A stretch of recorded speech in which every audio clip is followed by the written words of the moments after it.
there are things we don't control in wine that can produce exceptional wines. Like I feel like the great wines, like things that you're just like, oh, I was so overwhelmed by this wine. Like this was so amazing.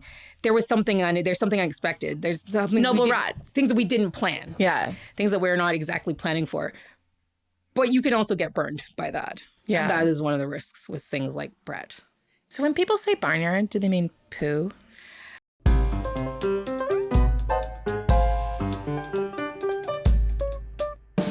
Welcome to Modo di Bere, the podcast about local drinks and local sayings. I'm your host, Rose Thomas Bannister.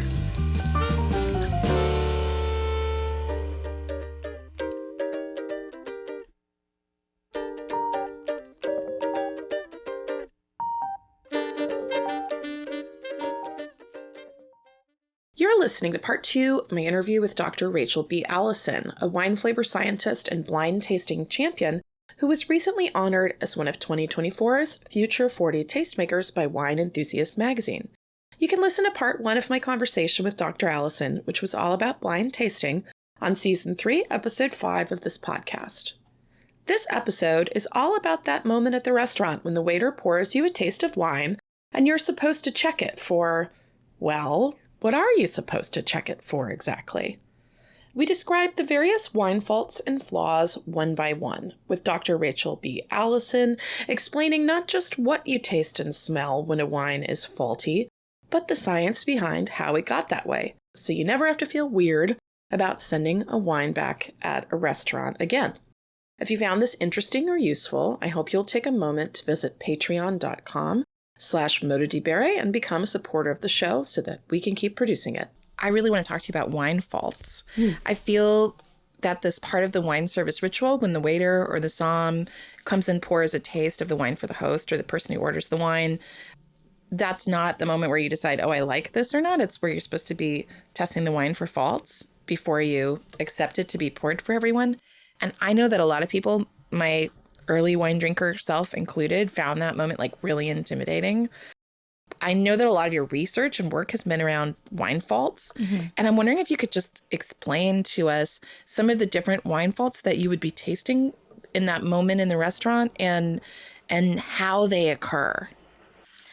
So there's, a couple of key ones. You're looking for reduction, oxidation, Brettanomyces, volatile acidity. What else? I'd be checking if it's heat damage, so cooked. Cork taint. And now we do see like mousiness. You can find that. I feel like I don't see it in too many, say, conventionally made wines, but can happen. Reduction. So let's talk about cork taint. What is cork taint? What are you smelling in the glass? And what's the proper response when it's detected for a diner? The cork taint is like, you hear a lot of ways of, I guess, describing it, but it's like it's like wet cardboard, moldy and wet cardboard. Basement, kind of a wet basement kind of smell. Mm. Cork taint, the compound is TCA. And you see it also as a contaminant in baby carrots. Yeah, I totally smelled stinky baby carrots. Yeah. Okay, that's a good one. So it's like it's a way to find it if you don't want to just keep opening wines until you find it. Like, honestly, just every time you go to the supermarket, just kind of go buy the baby carrots. Like, you'll eventually get it. Great. Yeah. It is to me like wet paper. Yeah. Or some people would say like a wet dog kind of, basement musty. I feel like for me, the wet dog part of it is very wine context. Like, it needs the wine context versus like the compound in isolation is much more like cardboard, paper. Yeah.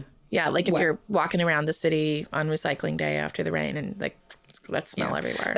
So like when you have, it's like oh my gosh, I don't remember the microorganism, but it's like a bacterial contamination that will chlorinate anisole. So like you need a source of chlorine and you need the bacterial contamination. And so it's why you often don't see chlorine-based cleaners in wineries. Oh, okay, because it does something. You don't want any source of chlorine. You don't want extra chlorine around. So because you need trichloroanisole has chlorines on it. So you need to get rid of chlorines. You can also try bromoanisole, which smells similar. So you can have TCA or TBA. Both of them are bad. So what is TCA and how does it get there? Anisole is like in the same family of compounds as, no, that doesn't make it easier. What I was going to say. Thank you. But anisole is like, I feel like that's a compound that would be like present in wine. And wine is whatever, 1,000 compounds. It's just a compound, not particularly relevant. But if you chlorinate it, you add chlorines to it, which is what this microorganism can do. It adds chlorines to it. Then it smells like the wet paper, wet basement smell. So you need the bacterial contamination, which is usually found in the cork. Okay. And you need a source of chlorine to produce TCA, which is cork taint. Okay, so it's deriving from a bacteria that's causing a reaction in the wine that makes it smell like wet paper. Yes, and that bacteria can be in the cork. Sometimes it can be in barrels, but it's mainly a cork thing. I mean, people work a lot with the corks to try to get corks that aren't going to have it and stuff like that. So it's like one aspect of wine science and packaging. Yeah. But once it's happened to the wine, it's there. Pretty much. You can't, like, it doesn't really blow off. Yeah. You can try to scalp it out. So like it's pretty hydrophobic. So it'll bind to plastic. So like you'll see sometimes people poke saran wrap into wine and it'll that's too much work. It'll absorb onto saran wrap. That's good to know though. That's a good trick. Yeah. I've done it before. It does work, but like saran wrap will also scalp other compounds. It's just like if you really want to drink that wine and you really can't handle the cork taint, you can probably pull a lot of it from, and it's not all plastic wraps. It's only certain polymers that seem to do that. I don't know which chemistries are which brands of plastic wrap. This sounds like a good YouTube video, I have to say. Yeah, a good like science YouTube video, swirling around some saran wrap, and then everybody will try it. Oh my God. Yeah, we all did it. I remember we definitely did it. We opened a friend of mine, her aunt and uncle used to own a restaurant in the city that like in like the 90s, and I think they closed it after a while, and there was a cellar they had stored somewhere, and I don't know if it was like a good thing or a bad thing, but like, or why this happened, but the temperature control got turned off that apartment. So all the wines were just like, we don't know what this is. So her aunt gave her a bunch of them because she was studying wine with us. And they're like, yeah, you can try them with your friends. And we opened this wine. It was a 1975 Chateau Margaux. It was a mess. It was the most faulty wine I've ever had in my life. And we were all so sad. Like, we're all there, like, poking saran wrap into it, trying to clean it up a little bit. It was so, like, we were all so upset because it was like, when are we ever going to try this? We're grad students. Like, we did have some, like, there were, I think 7, 8 bottles, and the rest of them were all clean. But this one, we were just like, oh, it was definitely had cork taint. It had pretty bad Brett, too. Obviously, like it was oxidized, but it was also like old, so we were expecting the oxidation. It even tasted like it had some like reductive compounds, like not reduced in like the fresh way, reduced in like the something reached the end of the line here, and it's got a weird stink to it. Oh, how it was sad. Just such a mess of a wine. So a wine can have more than one fault too, just to make it a little more fun. It can have multiple faults. So for sure. Okay, so we talked about cork taint. Yeah. If your wine smells like wet paper, be like, I think this is corked. I would like you to open another bottle for me, please. Yeah, so that's fine. And the other thing cork does is it's not just that it adds that. Maybe I'm using the wrong word here, but it creates this wet paper smell, but it also kind of destroys the fruit. Like the wine's just not what it should be. I think it's like again, like the hydrogen sulfide, it interferes with your ability to smell other things. Because like you do acclimate to the cork taint, but it's still, so you don't notice it as like distinctly as cork taint, but you're still not smelling other things. It's distracting. That's so fascinating. Yeah. So what about some of those other faults you were talking about in that tragic bottle? Brettanomyces? So Brettanomyces is another contaminant. It's another microbial contaminant, and it produces like what's called, I feel like it's like sweaty horse, sweaty saddle kind of smells. Barnyard is common. You will sometimes see wines with a little bit of Brett that are like okay. Like it kind of fits the profile and it's well integrated, but I don't think you can do it on purpose. I think it's like you can get lucky.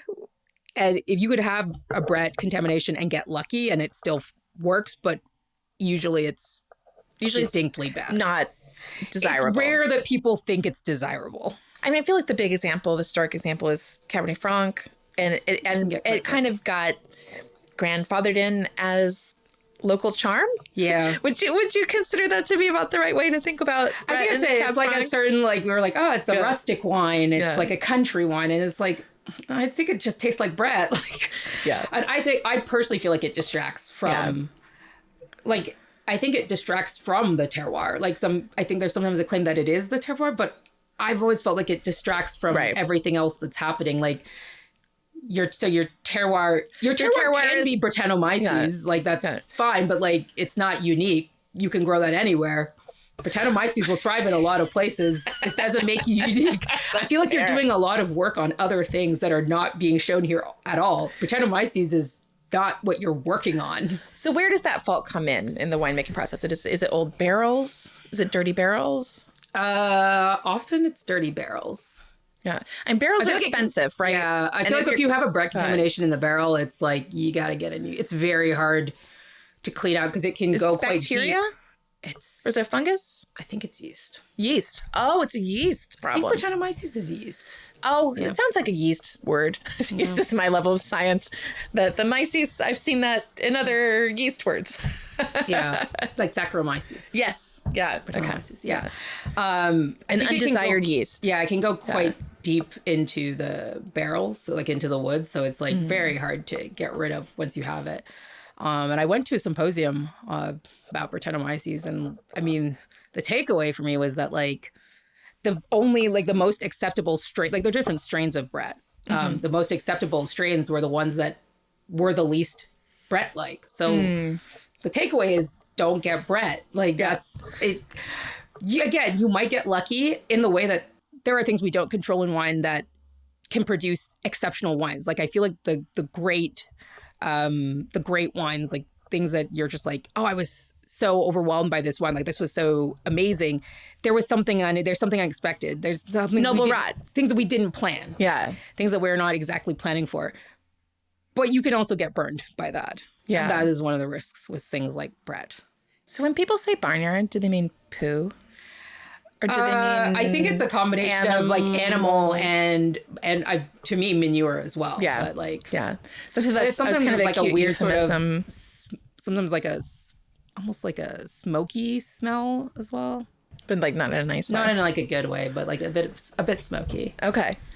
So I mentioned noble rot. So would you consider that to be like a mistake that turned into something great? I mean, maybe we could briefly explain that before talking about like noble rot is just like it's a lucky manifestation of gray rot. So gray rot is like actual fungus that will ruin the grapes, but noble rot is like where it only sets in a little bit. And so it does produce something really special, but that's pretty like, again, that is deliberately curated. And in like the perfect climate conditions of humidity and on certain grapes and in certain places. So we're talking about... But it's not considered a fault because it's at the grapes. It's not a wine fault. It's a grape disease. Oh, interesting. Oh, okay. Okay, that's a cool distinction. Yeah. I like it though. It turns out to be like something that...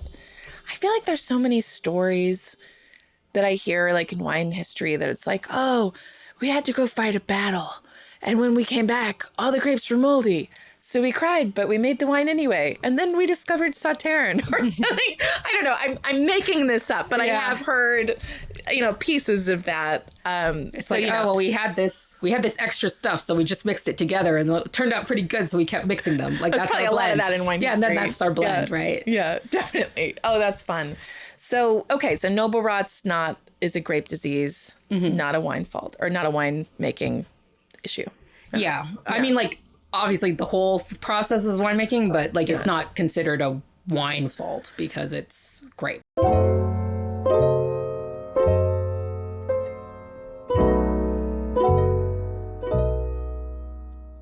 So let's talk about mouse. What's the difference between Brett and mouse? What are you smelling in your glass or tasting? For me, mousiness is like, what do we call it? Like hamster cage? Oh. Like stale corn chips. And again, like, are stale corn chips the most offensive smell ever? No. But they shouldn't be in wine, and that's a mistake. It shouldn't be there, and it's distracting from all the other things that I am paying for in a luxury product. Right. So it's not that like, oh, that's the worst thing I've ever smelled. Like a barnyard is not the worst thing I've ever smelled. Right. It's just, I didn't order a glass of barnyard. I didn't order a glass of hamster cage. Right. How does it get there, mouse? That's also a microbial contaminant. I want to say this one's bacteria. It's a bacterial contaminant. Sometimes mousiness can also be difficult to detect on the nose, and you get it more retronasally. I think you need the pH shift releases more of it. So maybe you're drinking it for a second and you're like, and everybody's like, is this kind of mousy to you? That's a tough one. And all then the non-wine people are like, what are they talking about? So that's one of the ones where like when they pour the wine for you and you smell it and you're like, it's good. That's when you'd want to taste it to make sure it's not mouse. Although like, again, in conventional winemaking, you don't see a lot of it. It tends to be more when you get into more like not natural, but like just, yeah. What did natural winemakers stop doing that led to wines seeing more mousy wines? Well, it's a microbial contamination, so you are letting any microbe grow. And that's what natural winemaking is. You're not controlling the microbial environment. I see. So there's more risk. So in conventional winemaking, you are doing more to control the microbial environment. So you may inoculate, or you may use SO2 to kill off whatever random stuff comes in, so or that filtration. So that only filtration, or like so that only the things that you want to flourish. Because otherwise you end up with like anything that is just in the natural microbiota, which could be fairly isolated or could have influences from surrounding properties from people through the vineyard. Like there could be a lot of other influences on that. And like when you have fermentations like that, you have a lot of things competing for resources, and Saccharomyces cerevisiae tends to dominate, but it takes a while for its population to build. And so you have other things competing for resources with it. And so it takes even longer to build. And you have all this period where those yeasts and bacteria will compete for resources and produce other stuff. And often that stuff is not the stuff we want. You tend to get a lot of like acetobacter, so you start to get like volatile acidity, you start to get like the really vinegary smelling things. You can get things like Brett. Brett will compete.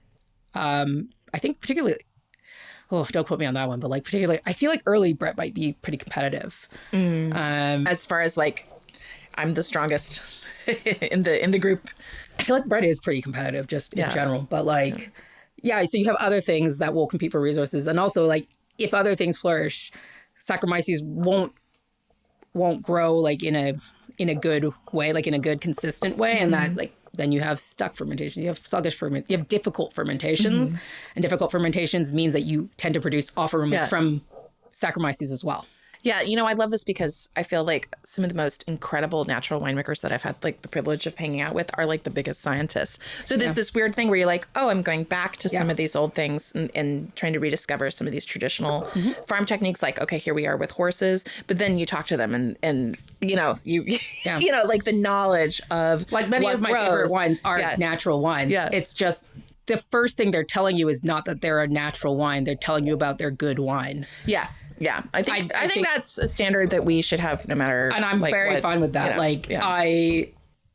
I'm very on board with the idea that like, sure, intervene as little as like, why would you want it? We don't want to we don't need to over-engineer this. But on the other end, I guess I feel like there's just a lot of natural gets, I think, sometimes misused to excuse actually poor winemaking. And it's fine, like you took a risk, you tried something new, but like this didn't work and we shouldn't be passing it off to people as a thing that's not faulty when it is faulty. Like, yeah, and I've definitely had that experience, usually not with an actual winemaker, no, but more like in the business.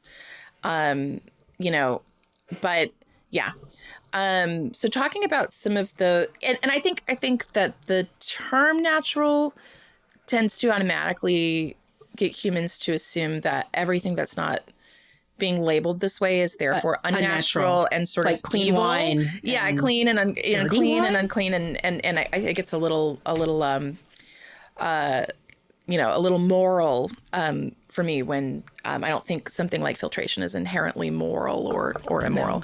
There might be some important aesthetic and traditional reasons why you would do or not do it that are fascinating to me, but I don't need it to be like a sin. No, but it's like, I don't know. Sin, I mean, we've seen vineyards. Grapes don't grow like that.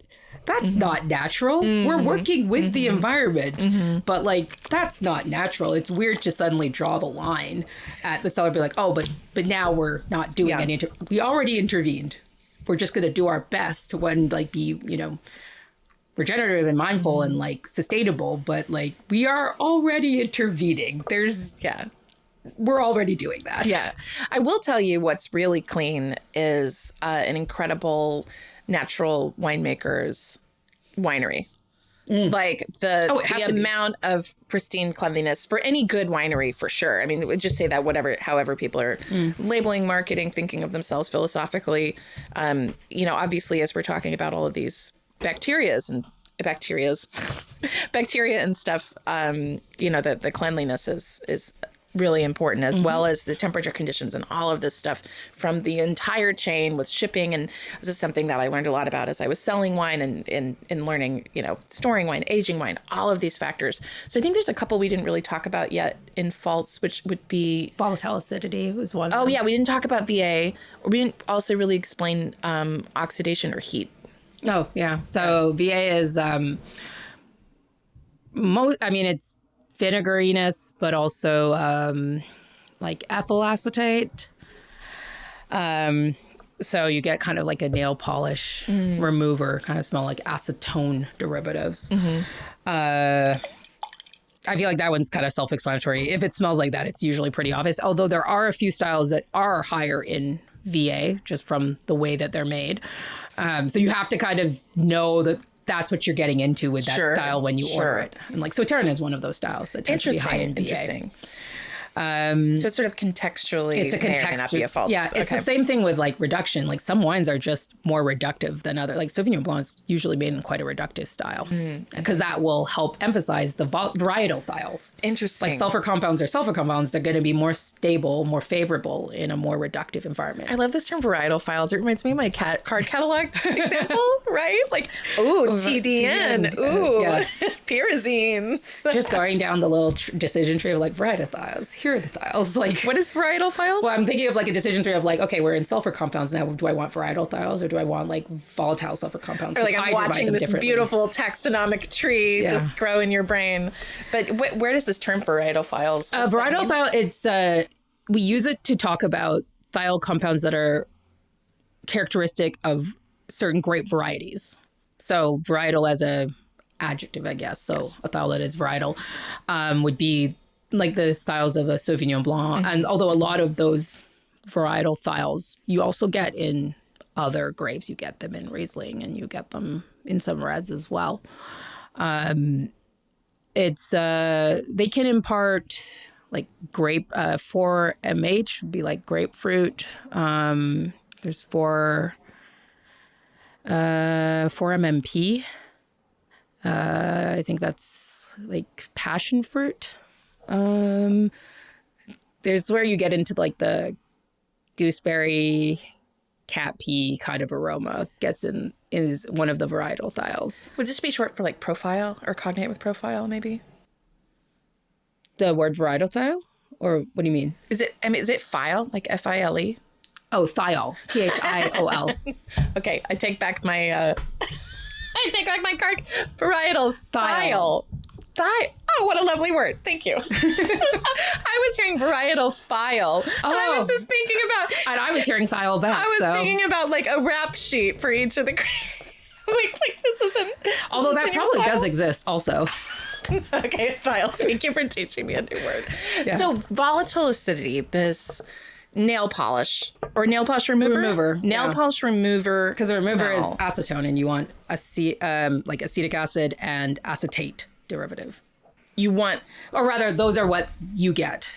So okay. acetone is like the ketone version of it, and then acetic acid is the acid of that, and then acetate is the ester. So when you're an ester being like, Just another volatile compound in this case. ester's like kind of a technical smell. Ester is just a form of compound. It's just a class of compounds. Like it just has a specific chemical activity. It has a specific chemical group on it. The way we use the word ester in chemistry is not how we typically use, I guess, the word ester in wine. I know. I hear it in wine. We talk about it in wine. It's a flavor. When people say esters, like they usually mean like fruity floral compounds that you smell. But esters are just like a category of compound that have like a COOR group on them. Like that's what that is. That's so good to know. I'm going to go correct everybody. No, It's not just like really. they just have that chemical activity. That's what an ester is, and it's related to other compounds by like that group. So when I'm like at the restaurant, I'm like, oh, this smells like nail polish remover. How did that get there? So typically volatile acidity, you're going to have like acetobacter is going to produce like excessive acetic acid, and then that's going to react with other stuff to produce your acetate esters, and then your oh my god, yeah, acetate esters, and I don't know, I guess you might have a little acetone, but not really much. Acetone's not super stable there, I don't think. I guess I mean what happened in the winemaking process. Bacterial contamination. Bacterial, again. Yeah, acetobacter. Sorry, acetobacter is bacteria. Acetobacter is bacteria. Yeah. Okay. Acetobacter is so bacteria. something Usually went you'd wrong. have a bacterial contamination that produces a lot of acetic acid. I feel, okay, so we've kind of got some different classes of faults here. There's microbial ones, there's chemical ones. So oxidation reduction are tend to be chemical ones. The rest are pretty much microbial. Oh, except for maybe heat. Except for heat, yeah. Okay, so let's talk about oxidation and then let's talk about heat. So we talked about reduction a lot. Is oxidation The opposite. Yeah, so So what- chemical state opposite. So you have too much oxygen in the winemaking. You're going to end up with like a lot of like nutty aromas, sherry-like. So this can be stylistic. There are wines where that's what it's supposed to be. So you have to know that about the wine you're ordering. So that can make it hard to know whether you're sending something back. Although there are some wines where like this shouldn't be oxidized. Right. So you'd have to know sometimes when I explain oxidation to people, it's like, okay, your kid wouldn't eat the apple slices in their lunch because they turned brown. Am I? Yeah. That's the same. I mean, it's the same process, same concept that like you would have colors that like white wines would turn brown. You would get some browning in the color, but it's the aromas would also, it would be more bruised apple. It would be more sherry-like, more nutty. I don't know. Sometimes I get kind of a cardboardy smell to it, but like, What about in a red? I mean, I still find I get the nutty cardboardy smell. Although Is it a dry cardboard as opposed I get to like a wet yeah, cardboard? dry. Okay. But I also get like the dried fruit. Like the fruit gets more in that space, but it just also tends to not have as much aroma because a lot of that is It's opened up too much. yeah. I guess like oxygen does eventually reacts with some compounds that then react with aroma compounds. It tends not to be like a direct oxygen to aroma compound situation. So as far as dried fruits, I mean, some of this happens naturally, right, with the aging process and is desirable. You're like, oh, I'm noticing that the fruits are more becoming more complexity. dried fruit. But then This is usually a case of like you've wiped everything. You haven't added you've a layer of waited too complexity. long. You've wiped everything out. Yeah. If you've waited, so I'm thinking of some of the examples that you might, again at the restaurant, be like, like you've ordered a wine that's too old, and would you say, Past okay, peak. it's past peak, could mean over oxidation, Yeah. and among other things, or this crisp white Riesling should not be brown and smell like bruised apples. It's oxidized. Yeah, and I've had that. I did have that happen once at a restaurant where, I mean, it was a very casual fast dining type situation in a very rural town, and it was like, oh, this is not correct. Yeah. But you know, it was fine. They just poured us something else, but it was just like, oh, you clearly just opened this and forgot about it, I guess. I don't know. Right. Yeah. So that the oxidation is just oxygen getting in. Yeah. Right. And in too much and too like soon, it will change the aroma profile. Yeah. And eventually it'll just become kind of flat. And also oxidation tends to also push that equilibrium towards vinegar. So you tend to also get vinegariness with oxidation. And oxidation helps acetobacter. So if you have acetobacter, that'll also... okay. So oxidation can be a fault on its own at the wrong time in the wrong context. I feel like it's often intermingled with... Yeah, it's intermingled with VA. So if the wine... If you get the wine and you're like, it tastes like vinegar, I want to put it in my salad dressing... The fault is actually oxidization. It's probably oxidized. Oxidized, yeah. It's probably oxidized. It may be VA, but it's probably oxidized too. Yeah, that's so interesting. So I think the only one we didn't talk about was heat. Heat is like more of like a storage thing and like a transportation thing. It's possible that like in transport, wines can get pretty hot. So it depends on exactly how they've been moved around, how they've been stored. But like heating up wine it's Madeirizing it. So like there are wines that are meant to be this way. Oh yeah, explain that wine. So it's Madeira is like a cooked wine, and I mean it helps to preserve it, but it produces a very distinctive, I don't know, the way that when you cook fruit it tastes different. And it's just not, I think, again, if you meant to do it, then you've kind of made up for the balance of that wine. But although I love that story, that was another mistake as far as I understand it, right?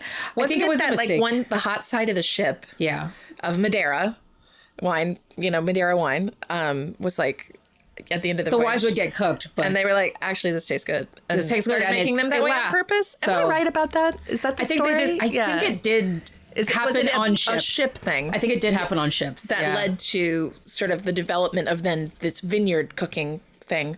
Yeah. I need to learn more about the exact history. That's a story that I was told. That's what's in my card catalog. Okay. But it's not my area of expertise. But I know it happened on ships. I just didn't know if it was like, I didn't know about the hot side of the ship, but that makes sense. That was the story someone told me. Okay. It was like hot side of the ship, and it turned out to be a good thing. It's like, all right. It's like no mistakes in jazz, right? Yeah. I think it was like, I think in general, they were finding that like wine was very inconsistent when they were transporting it. They were like, oh, sometimes it's okay, sometimes it's terrible. And like, but if it gets cooked and it's pretty consistently cooked, then it's like, okay, so we'll do that. Yeah. I mean, Madeira is awesome. But most of the time, if you've been storing your wine at 80 degrees. Yeah. It accelerates, again, 80 degrees Fahrenheit. You've added too much energy to this system because you've added heat energy, and that will translate. It's not like the wine stays hot. It translates into, it spurs on all these chemical reactions. So what does the wine taste like when you, the diner, put the glass in and say it's cooked? It's Madeirized. It's weird because it's hard to say like what it tastes like Madeira, but it tastes like, cooked Madeira. Fruit. It tastes like cooked fruit. Yeah. Yeah. Which, like, again, not on its own a bad smell, just it's not supposed to smell like that. When it's not supposed to, it doesn't have the rest of the things it needs to balance that taste. Like, I mean, Madeira has typically a bit more sugar, right? It has the acidity to hold that up. Like, if the wine isn't planned to do that, then it's not going to have the balance to support it being cooked. So you've got this wine that's not that old that you're expecting to taste like juicy red cherries, and it tastes like kind of dried apples and old toffee. Yeah. Something like that. Those aren't quite the exact right words, but that's sort of what I would... it starts to get into, like, it tastes like brown. Yeah. Like, whatever the brown is of this, it's brown. Yeah, and you're like, that's not what I was expecting in my Valpolicella this wine in sepia. I don't know, sepia tone wine. Yeah, yeah. Modity Berry Magazine is the new newsletter about local drinks and local sayings. The magazine launched in November of 2024, featuring delicious writing about drinks and dialect by me, Rose Thomas Bannister, and the magazine's editor, Michelle Thomas, along with other fantastic guest contributors. please take a moment to visit motodberry.com and sign up for the newsletter. You'll be glad you did. My research was mostly on issues of reduction. Oh, good, because I want to know more about how reduction happens and what it is. Please yeah, so reduction is, like chemically speaking, reduction is like a state that is lower in oxygen. So a state that is lower in oxygen is going to favor the stability of some compounds over others. In the case of wine, you tend to favor the stability of volatile sulfur compounds. So volatiles, things that we can smell, sulfur, all the things we know about sulfur and think about sulfur.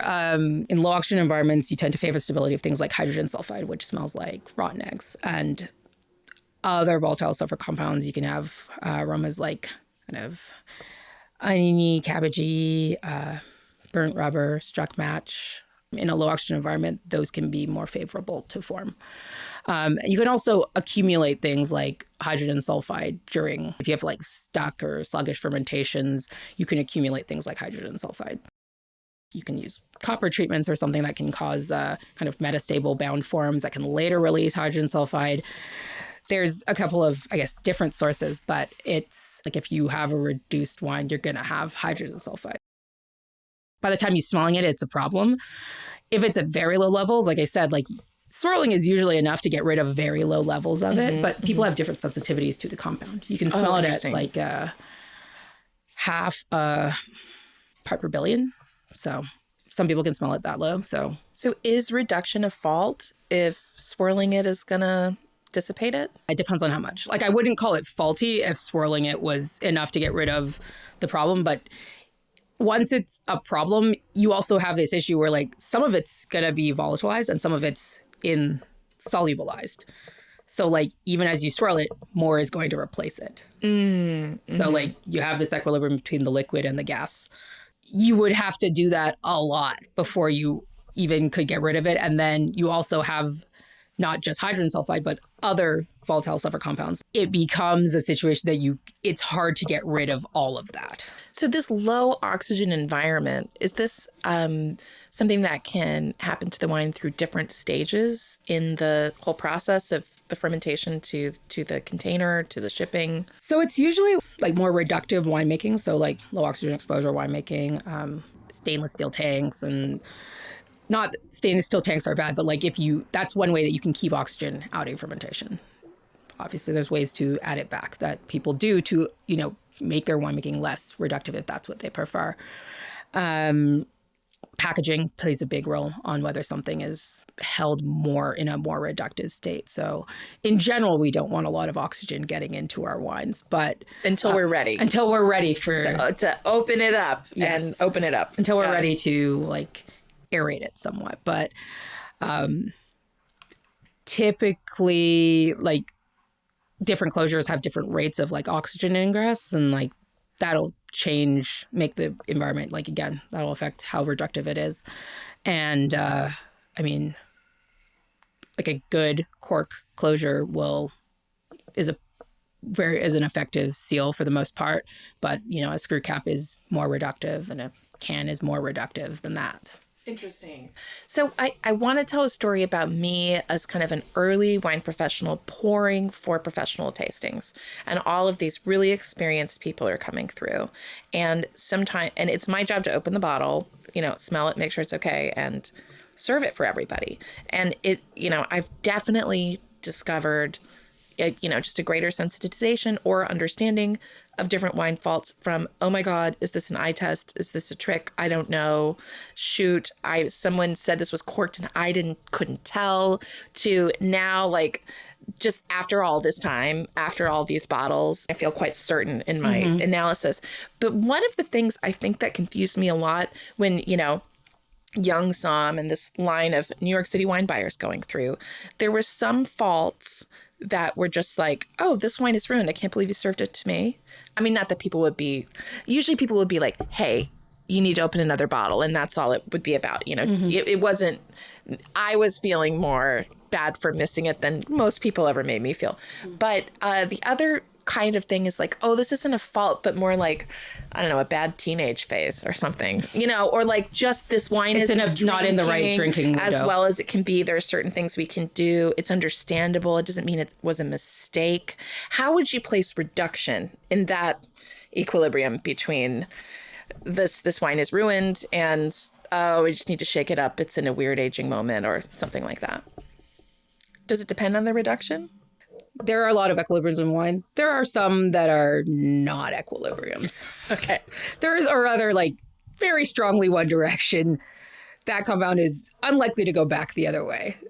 That you can have some of that happening as well. So once you produce certain off compounds, including some volatile several compounds, like, it's unlikely we're going to get rid of that.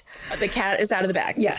Reduction is like when people open a wine and they're like, I can't smell anything. Like, oh, this wine is too tight. Like, it needs to open up. When you decant wine, a lot of that is about reduction. Like that, like I said, the swirling and the hydrogen sulfide, like that's about reduction. That's what decanting is often about as well. Like, you're not oxygenating the wine. Like, oxygen is not reacting with what's in there. You are aerating it, but like that's almost physical. Like a physical thing that's happening, not a chemical thing. You're actually using the word energetic, which I don't think I've heard people use that in wine, or at least if they were being poetic rather than or spiritual rather than like, scientific. I guess what do you mean by energy in wine? I guess chemistry. I mean it. I guess like I think this is the engineering thing where I think of all systems are energy. Like all systems represent some sort of energy. Like systems in motion and systems at rest hold some sort of inherent energy, and like chemical reactions represent energy. Like there is some molecules like this versus some molecules like this. There's a difference in those energetic states, and because there's a difference in the energetic state, there is a force that wants to push it from one to the other. And that's what I mean by it's like energy. I mean it as a state, like a state of existence. So like wine exists one way. We know that when we age wine, it's going to exist a different way. So there is a difference in what is called like the chemical, like the chemical energy of that system.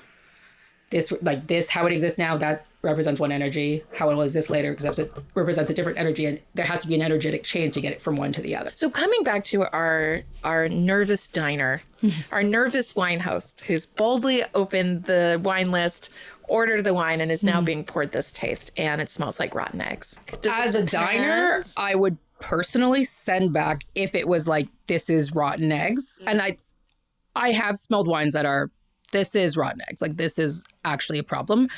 I've never gotten a wine in a restaurant where it was that reduced. I've gotten a corked wine.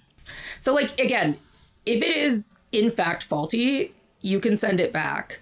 Often they would have checked it too. Right. I actually like that form of service. I like that too. Yeah. But there's a style where you have it on a little card and the som tastes it before they give it to you. And then there's a style where they put it all on you. And I think most of us prefer to have a little collaboration there. Yeah. I mean, like, also, like, that's their job. Like, in general, people don't know about wine faults. Like, that's their whole thing. They've learned about it so they can identify it. But again, we have different sensitivities. That's why they're letting you double check. Like, I don't taste anything wrong with this. Do you taste it? Like, you might be more sensitive. And you see high level wine people doing that all the time. Be like, is it? Yeah. And you're like, oh no, you're right. And I've been around people where like glaring, sometimes it's more subtle. Where like three of us were like, this is corked, right? Like, this is definitely corked. And like, but the person who bought it didn't think it was. Yeah. And so it was like, okay, I guess we're just drinking this corked wine. Oh my God, I won't do it. I didn't have a refill of it. I just ordered another bottle for the table, and I was like, I'll get this other bottle.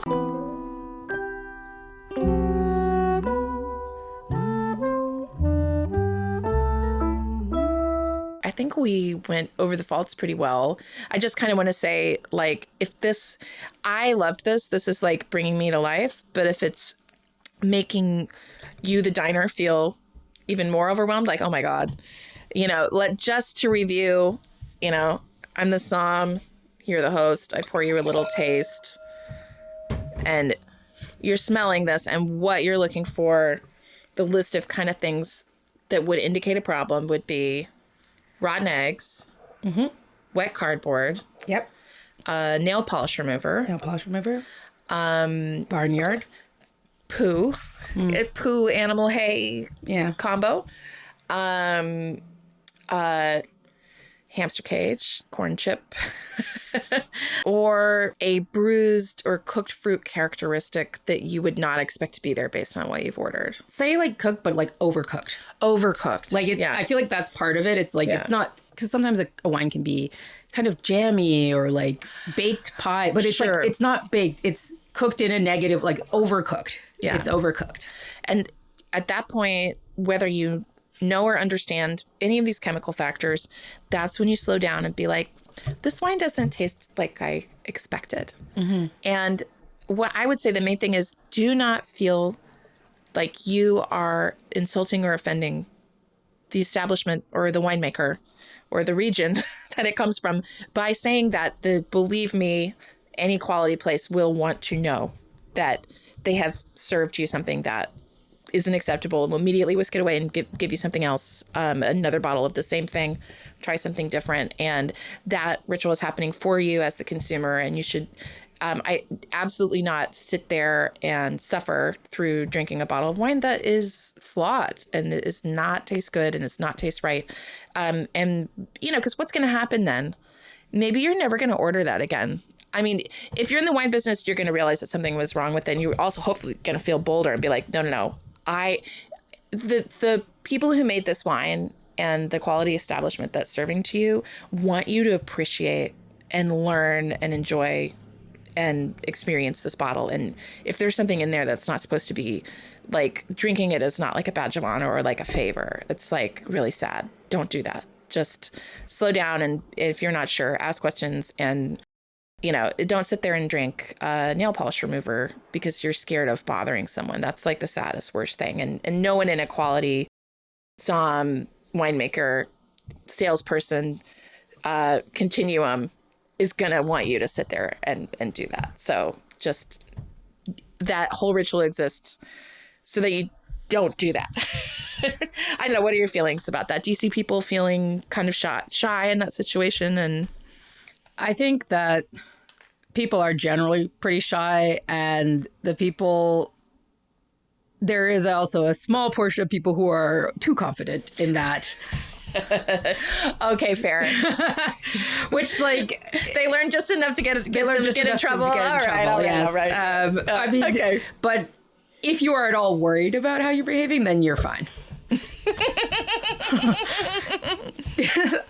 I mean, I don't know. You hear the stories of people setting things fast, insisting that it's off, and it's not. Right. It's fine. It's fine. They were being difficult. Or they didn't understand. Or they're like, oh, it's corked, but they detected a flaw, but it's definitely not corked. Okay. And so, like, sometimes corked is just used as the catch-all for the wine. So if you're really excited about finding flaw detections, maybe slow down and check yourself a little bit. But if you're more the person who's like, oh, I can't believe I have to ask them to maybe send this back, I'm so embarrassed, you're probably right. There's probably something wrong. Yeah, there's probably something wrong. Would you say that's right? Yeah. Like, they want you to enjoy a wine. Like, they don't want you to drink flawed wine. They also don't want to keep serving flawed wine. So, like, they need to know. It's helpful. I will let you know, I almost don't want to give this, well, no, I'm giving this away. In a wine bar situation especially, if, let's say you're just wrong and the wine isn't corked, right? But are you not trying to trick anybody or get away with opening another bottle. You just don't get it and you're wrong. The worst thing that's going to happen is that wine bar is going to sell that bottle by the glass for the rest of the night, or drink it themselves, But even then, if let's say you are wrong and you're sitting there and you just don't get it, the restaurant still doesn't want you to be sitting there suffering or having this weird thing with this bottle. And the best thing that can happen is if people are really stressed out about this, I think already the education level or something's wrong in the ecosystem, that there's a flaw. The energy's wrong, right? So hopefully you're in a place where you're feeling comfortable and you're feeling empowered to ask questions and discuss the wine with your som, who's there to do that for you and is really excited when people ask questions. But I think the worst thing that could happen is somebody who's really interested in wine and just getting into it, getting something that, like, tastes really weird to them, but is like too embarrassed or shy, and then just sits there and kind of drinks the whole bottle instead of using that opportunity, that often expensive opportunity, you know, not always, but sometimes expensive opportunity to like discover something wonderful. So I'm not here to suffer. That's kind of the motto of me and the show, which I got from my friend, Dr. Pamela Henry Long Small. So yeah, don't be suffering. Yeah, I'd say suffering's antithetical to the drinking of wine. I would say so. Yeah, try not to suffer. Yeah, it's very, I don't think that's what they were after. So here you are, Dr. Rachel B. Allison, the new wine enthusiast, future 40, wine professional, educator. What is going on for you in your career? What's new? What are you working on? I'm working on a new project, collaborating with a couple of one of my former colleagues from Cornell and another friend who's also a PhD in viticulture on a project in wine education. So I'm kicking things off with my project called Science, and it's a series of talks that I've given in the past that focus on flavor chemistry, but are strictly speaking wine tastings. So I loved hosting wine tastings, teaching wine tasting as a grad student. And we would do this for pretty diverse audiences in terms of like their background and wine level, although for the most part, the wine level was beginners. But like, you know, wine is for curious people. Wine is for curious people and engaged people. And we definitely got that in our academic setting. And I've seen that with groups that I've given that talk to since. And it's a wine tasting. It's, you know, we tell you all the steps of, you know, see, looking at the wine, swirling it, sniffing it. We cover different styles. We talk about where the wine is from, but we also dive a little deeper into some of the flavor chemistry behind what you might be experiencing. So when we swirl and sniff, like, why do we do that? Well, we do it to volatilize low levels of hydrogen sulfide in the wine. Why do we even have low levels of hydrogen sulfide? Well, we can talk about that too. And I'm hoping to kind of bring a bit of that, you know, my science background, my science education background to wine education and kind of blend the science communication with it. For people for whom maybe classic wine education doesn't resonate as much, or for the people for whom it does, and they just want to learn more. They just have more questions. I think there is an appetite for more technical information in wine. I mean, I go to lots of tastings and people have these questions. I do. People have these questions. I'm told what happens, but I'm not told how. Yeah. You know, I'm told this wine tastes this way when it's grown in these rocks, but I'm not told how the flavor gets there. You know, I always have more science questions. So I think I'm really excited about this. Yeah. And I think it's kind of, you know, like you were saying, it's not in conflict with the idea of natural winemaking. Like it is very fundamentally a scientific process, and you can still, I personally think that science is very creative and very artistic. So I don't see that they're in conflict at all. And you can be doing extremely natural, quote unquote, winemaking and you're still harnessing science for the most part. Yeah. Can science be misused? Sure. Yeah. But I don't think that's what we're getting at here. And, you know, for the, you know, slightly more technically minded or for the technically curious, this I think is like a nice way to think about it. Like I've given this talk mainly, I've given it from a couple of like STEM audiences, but also just like, I don't know, I would do this at work in my corporate job. I would do this, like I said, for grad students, postdocs, people from lots of different fields. We'd kind of have different periods where we'd have like, a bunch of engineers are coming to our talks, or I do a talk for, I used to give a wine talk for the civil engineering department. You know, we do one for economics, applied economics. And sometimes we get into these very interesting interdisciplinary conversations about, you know, like how wine and, you know, its whole story plays into the kinds of things they do, but we still talk about it in that structured way that you do as a scientist, as a researcher. Wine is so interdisciplinary. I can't think of anything more disciplinary. Yeah. That's why Interdisciplinary. Yes. Well, I mean, there's just so many things that connect. I mean, my actual visual of it was as a river that was just going to sweep me away. When I was in cocktails, I was around wine. You know, I started working at an Italian restaurant, you know, in Brooklyn, and they got me into Italy, into wine, and into Italian, and I could just see it. I was like, this is going to take over my life. And finally one day I was like, okay, let's go. And I just jumped in the river. But the reason is that there's so much learning, you know, languages, geology. I'd love to learn more about geology. Like, hats off to your mom, you know, and historic international borders and conflict. Geopolitics. I was reading, you did this great interview with the online publication, The Grape Collective, where you said something about wine just attracting learners or people who love to learn. Yeah, because you can't learn it all. Even if you learned it all today, like let's say you tasted every wine possible, you tried them all, and for some reason you can retain all that information, you learned all of it. It would change tomorrow. I could not agree more. We talk about wine as being like living, but it's not that it's living, it's that it's chemistry, and chemistry is dynamic. It's, you know, like it's a whole bunch of equilibriums, and equilibrium reactions naturally have the two arrows. The reaction goes in both directions. Like there's an equilibrium between the alcohol form and an acid form of a compound. And they're like, the way you write that is you put like an arrow this way and an arrow that way. Like that's the formal chemical way that you, and that tells you that this reaction can go both directions depending on the chemical environment. So you have all these things that are dynamic. So like that this could become vinegar. That's how it becomes vinegar.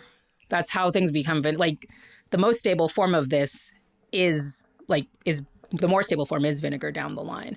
This is an interim state that we hope keeps in a place that enough of a form that we like to drink it for as long as we want to drink it. But energetically, something else is favorable, and it's going to ultimately go in that direction. But we've manipulated it in a way that keeps it sensorially appealing for a period.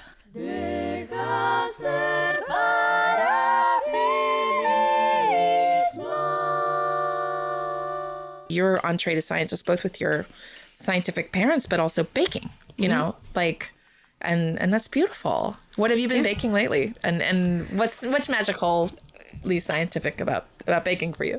I've actually been making like caramels a lot lately. I don't know. I just really wanted caramels, and so I started like doing a little research, because it's been a minute since I've done it, and it was actually kind of a pain just because of the humidity, and so had one or two failed attempts of things, but yeah, I sort of got it together. Made some like kind of ginger infused caramels, made some like kind of more classic butter caramels, but I did them with like a brown butter to kind of see how that would change the flavor, because it's already like something that is plenty of browned aromas. So you have like Maillard reactions, you have actual caramelization, just all of these different things sort of happening. And like, I mean, a lot of those reactions are also, my reactions are like a thing we talk about a lot in wine flavor in champagne. So I was kind of thinking about that a bit. I don't know. I think I have a friend's birthday coming up, so I might make a birthday cake. So I'm excited for that. That's so nice. Yeah. So where can people follow you and get updates about Somm Science and your other wine communication projects? Yeah. So I'm on Instagram at Somm Science. That is the new platform that I'm starting up, but it can be followed also at my name, R_Allison. R_Allison. Yeah. Well, updates. I'm going to follow you. I'm going to follow what you do because I like learning from you. And thank you so much for coming on the show and allowing all of us to hear about all of this really cool scientific stuff. It was really a pleasure. Is there anything else that you want to share, that you want to add about your career, wine in general, things that you'd like people to know or think about?